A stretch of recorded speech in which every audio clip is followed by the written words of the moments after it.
আমরা ছোটবেলা থেকে একটা কথা শুনে আসছি, সুজলা সুফলা শস্য শ্যামলা সোনার বাংলা। কিন্তু আপনি কি জানেন, ৩০০ বছর আগেও এই বাংলা ছিল পৃথিবীর সবচেয়ে ধনী অঞ্চলগুলোর একটি। আজকের হিসেবে আমেরিকার যেমন পাওয়ার, সেই সময় বাংলার অর্থনৈতিক পাওয়ার ছিল ঠিক সেরকম। কেন দিল্লি সম্রাট থেকে শুরু করে ইউরোপের বণিকরা এই বাংলার জন্য পাগল ছিল? আজ আমরা কোনো রূপকথা নয়, বরং ডেটা এবং সায়েন্স দিয়ে বিশ্লেষণ করব আমাদের এই ফেলে আসা সোনার বাংলার আসল রহস্য। প্রথম রহস্যটা লুকিয়ে আছে আমাদের মাটির নিচে। বিজ্ঞান কি বলে? হিমালয় থেকে আসা নদীগুলো প্রতি বছর এই বাংলার কয়েক বিলিয়ন টন পলিমাটি নিয়ে আসে। এটি পৃথিবীর সবচেয়ে উর্বর মাটি। ইউরোপে যখন 1 বিঘা জমিতে 1 মণ ফসল হতো, বাংলায় তখন হতো 3 মণ। অর্থাৎ বিনা পরিশ্রমে বাংলার মানুষ 3 গুণ বেশি খাবার পেত।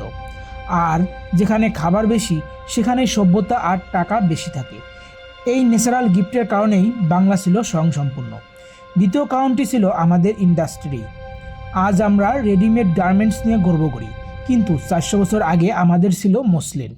আপনি কি জানেন, সে সময় মুঘল সাম্রাজ্যের মোট জিডিপির 12% আসতো শুধু এই বাংলা থেকে। সারা পৃথিবীর মোট শিল্পোৎপাদনের 25% ছিল এই অঞ্চলের দখলে। বাংলার মসলিন ছিল তখনকার দিনের আইফোন, বিলাসী এবং দুষ্প্রাপ্য। রোমান সম্রাটরা পর্যন্ত এই কাপড় সোনার দামে কিনতেন। অর্থাৎ সারা বিশ্বের সোনা আর রূপা এসে জমা হতো এই বাংলা সিন্ধুকে। এবার প্রশ্ন আসে, এত সম্পদ গেল কোথায়? 1757 সালের পলাশী যুদ্ধের পর শুরু হয় ড্রেন অফ ওয়েলথ।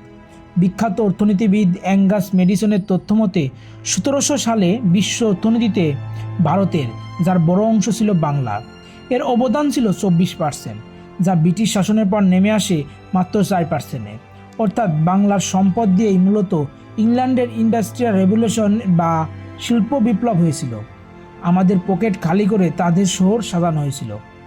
আজ 2026 সালে দাঁড়িয়ে যখন বাংলাদেশ আবার অর্থনৈতিকভাবে মাথা তুলে দাঁড়াচ্ছে, তখন আমাদের মনে রাখা দরকার, আমাদের এই সাফল্য কোনো মিরাকল নয়।